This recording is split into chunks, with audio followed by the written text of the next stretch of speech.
They were once the voice of uplift and revolution, velvet harmonies wrapped in raw truth. When the Impressions stepped into the music scene, they weren't just harmonizing, they were harmonizing history. Curtis Mayfield wasn't just a frontman, he was a prophet in falsetto, a poet with a guitar writing anthems that gave voice to an entire movement. Songs like People Get Ready and Keep On Pushing became soundtracks for civil rights marches and Black pride. But beneath that golden harmony, behind those suits and synchronized smiles, something darker brewed, something unspoken, a truth hidden behind layered voices and layered emotions. It would take decades and bitter silence before the surviving members opened up. And when they did, what they said shattered the myth of brotherhood that had sustained the Impressions for years. It didn't begin with Curtis. It began long before, in the 1950s, when a Chicago doo-wop group called the Roosters started singing on corners and dreaming big. Jerry Butler, Sam Gooden, Richard Brooks, and Arthur Brooks were the original core. But when Curtis Mayfield joined, everything shifted.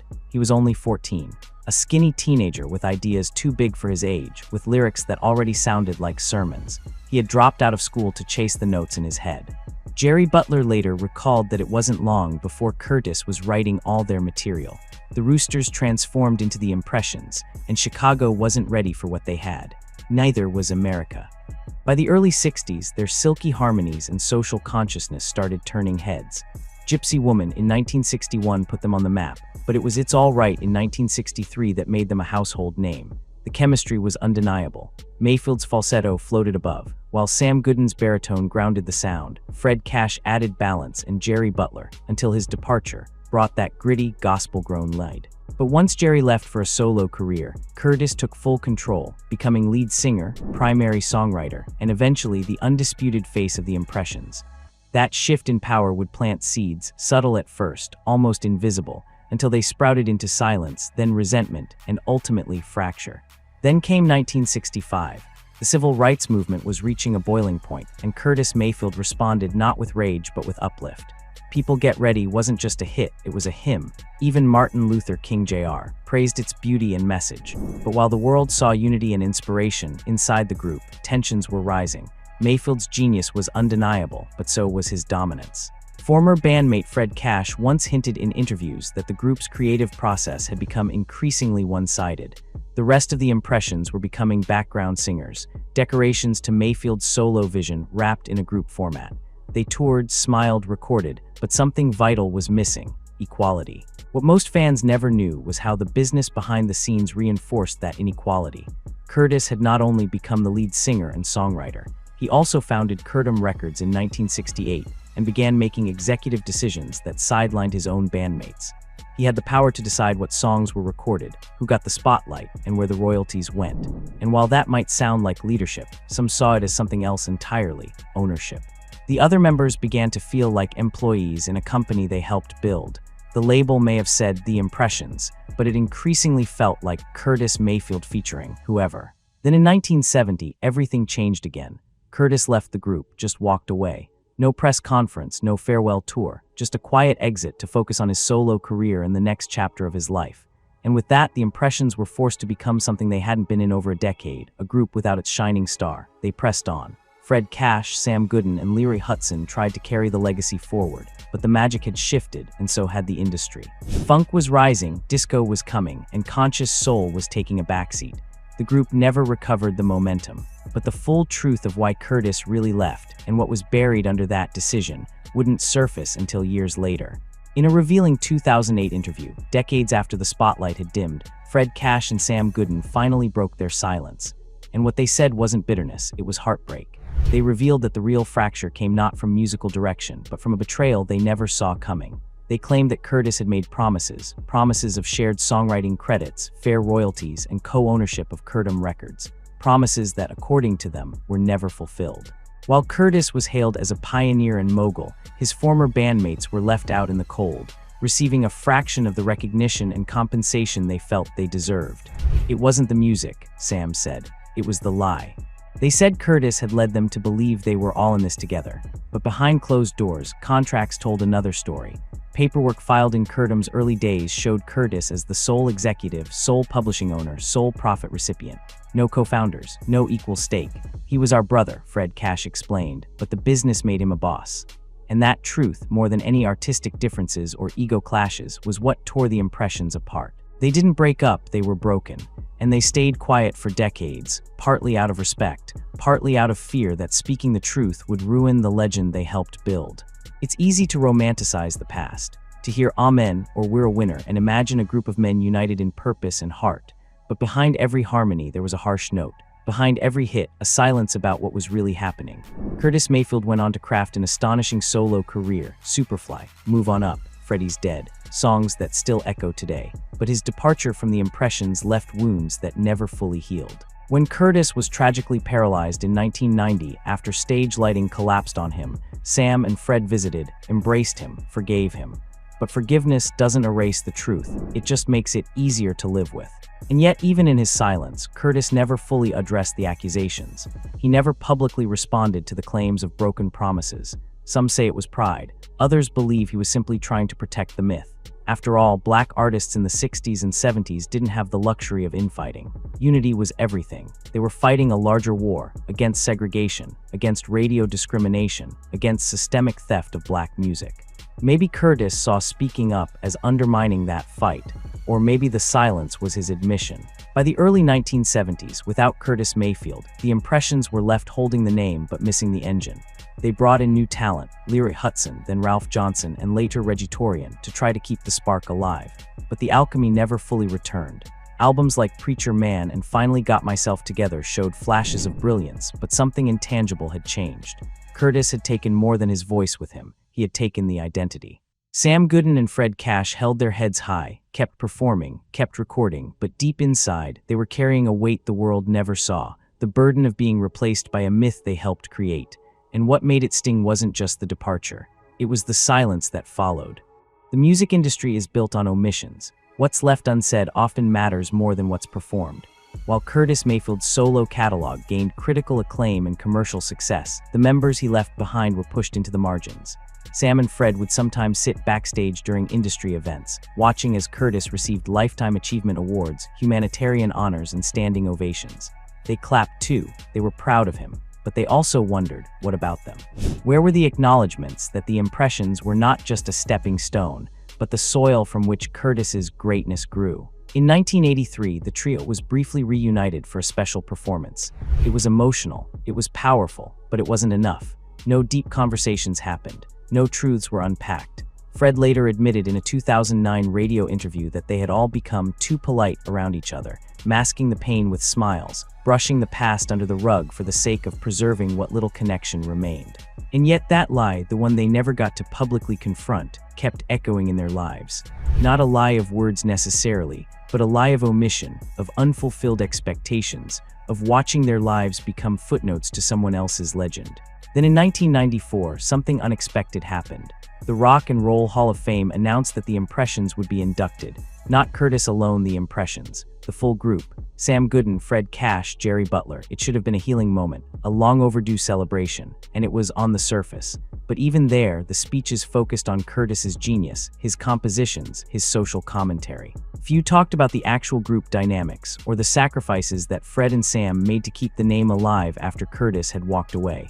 The narrative had become so fixed, Curtis as the soul, the Impressions as his vehicle, that rewriting it felt impossible. History had spoken, and it hadn't told the whole truth. Behind closed doors, there were attempts at reconciliation. Fred, in particular, had always been the peacemaker. He reached out. He wanted clarity, not confrontation. Sam, more guarded, felt the wounds too deeply to reopen. And Curtis, soft-spoken and reserved in his later years, rarely engaged in direct dialogue about the past. His health was declining. The accident that had paralyzed him left him unable to play the guitar or perform live. By the time the early 2000s came, the chance to fully hash it out was slipping away. And then, in 1999, Curtis Mayfield died. His passing was a moment of sorrow not just for music lovers, but for those who had once stood beside him on stage and in recording booths.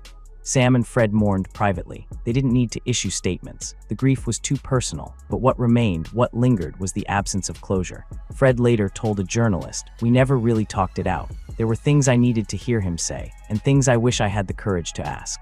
The lie that ended the Impressions was never just about money, or credit, or even control. It was about trust. the belief that they had entered something as equals, that their names would rise together. But Curtis, knowingly or not, had allowed the machinery of the industry, and perhaps his own ambition, to turn the group into a solo act in disguise. And while he didn't deny them their talents or humanity, he also didn't bring them with him when the spotlight turned. The fans didn't know the names Fred Cash or Sam Gooden the way they knew Curtis Mayfield. And for men who had given their lives to this music, that hurt more than anyone could see.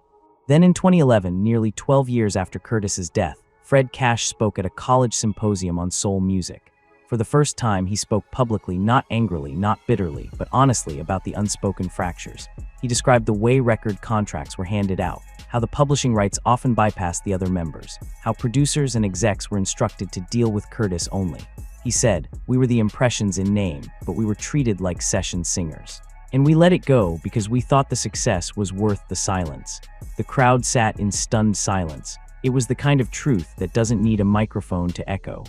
And perhaps the most tragic part, the Impressions could have been so much more together. Imagine an alternate timeline where Curtis stayed, where the business was fair, where each member had an equal voice. Maybe they would have transitioned into the funk era like the Temptations. Maybe they would have founded a label like Earth, Wind and Fire did. Instead, they splintered. And the silence between them, stretching over decades, was louder than any note they ever sang. By the time the 2010s rolled in, the Impressions were no longer touring regularly. Time had caught up with them. Sam Gooden was in his 80s. Fred Cash, though still performing sporadically, had slowed down too. But the wounds from the past had never fully closed. What remained was legacy, and the question of how that legacy would be remembered.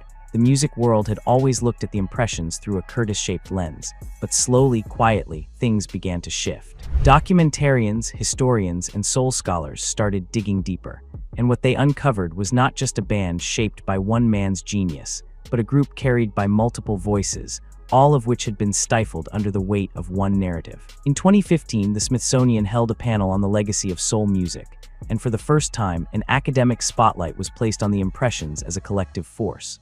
Not just a Curtis Mayfield story, but a Fred Cash and Sam Gooden story too. They were finally being asked about their input, their role, their pain. And in that moment, something remarkable happened. Fred and Sam weren't just reflecting anymore. They were correcting, setting the record straight. Not with venom or bitterness, but with calm, clear recollection. "Curtis was our brother," Sam said, "but brothers make mistakes. We just never had the chance to fix them out loud." Then came 2018. A long overdue tribute concert was held in Chicago, honoring the full lineup of the Impressions, past and present. And while Curtis was gone, his children attended, along with several musicians who had been inspired by the group. And in a moment that stunned the audience, Fred Cash took the microphone and read from an old letter, one Curtis had written but never mailed. Dated 1997, just 2 years before his death, the letter was addressed to Fred and Sam. It was never intended for public eyes, but Curtis's son agreed to have it read as a gesture of healing. In the letter, Curtis wrote, "I hope one day we can sit down as men and talk through the things we never did. I know I've made choices that left you behind, and I wish I had the words to explain them. Maybe I was scared. Maybe I was trying to keep something afloat that I didn't know how to share. But I never forgot what we built. I carry that harmony with me every day. And if this letter ever reaches you, I hope you know, you were never just backup singers. You were my foundation." The crowd fell silent. For a moment, the weight of decades seemed to lift. Sam, holding back tears, simply nodded. He never confirmed whether he had read the letter before that night. Fred closed the page and said only, "That's the conversation we needed, even if it came too late." Fred and Sam would go on to do a handful of interviews in the years that followed, each time gently but firmly reiterating that the Impressions were a family, but families don't always get it right. They spoke about how, in the 60s and 70s, black musicians often had no blueprint for how to handle success. They were thrust into fame with little legal knowledge, minimal support, and systems designed to divide them. Curtis, they acknowledged, wasn't a villain. He was just a man caught between art, ambition, and survival. But the truth, the real truth, was that the lie that broke the Impressions wasn't a malicious one. It was a lie of silence, a failure to communicate, a lack of accountability when it mattered most. In 2022, when Sam Gooden passed away at the age of 87, fans around the world mourned. The tributes poured in for his velvet tone, his unwavering stage presence, and his years of dedication to keeping the Impressions' name alive. What few people realized was that in his final years, Sam had been writing a memoir, a quiet one, never formally published, but passed to family. In it, he wrote about the early bus rides, the cramped hotel rooms, the nights when they had to drive through backroads to avoid racist violence. And in a chapter titled The Silence Between Notes, he finally addressed the real break in the impressions. Curtis had the voice, he wrote, but we had the sound. And for a long time, people only heard the voice. But music ain't music without harmony. I wish he could have said it out loud. I wish we could have said it back. That line has since been quoted by soul historians and younger artists who now view the Impressions not just as a band, but as a lesson. A lesson in artistry, a lesson in brotherhood, and a lesson in what happens when success outpaces understanding. Because in the end, the Impressions gave the world songs of love, dignity, and resilience. But their story is also a warning. Genius without inclusion becomes isolation. And when one voice is raised too high above the rest, the harmony suffers. Yet, even in all this, there is a quiet grace. The story of the Impressions doesn't end in bitterness. It ends in reflection, in letters found too late, in interviews whispered like confessions, in audiences finally hearing the full chord, not just the melody. The lie that ended the Impressions was real, but so was the love, the shared nights in studio booths, the laughter after long shows, the way they stood shoulder to shoulder on stages that weren't built for them. Those moments were just as real as the betrayal. And maybe that's the lasting legacy, not the fracture, but the effort to heal, even when the song was over. Curtis Mayfield's music still plays, and it always will. But now, when People Get Ready hits the airwaves, more listeners are asking, who were the people behind that sound? Who were the ones who stood quietly, consistently, just outside the spotlight? Their names were Fred Cash and Sam Gooden. Their story was the Impressions. And finally, the world is listening.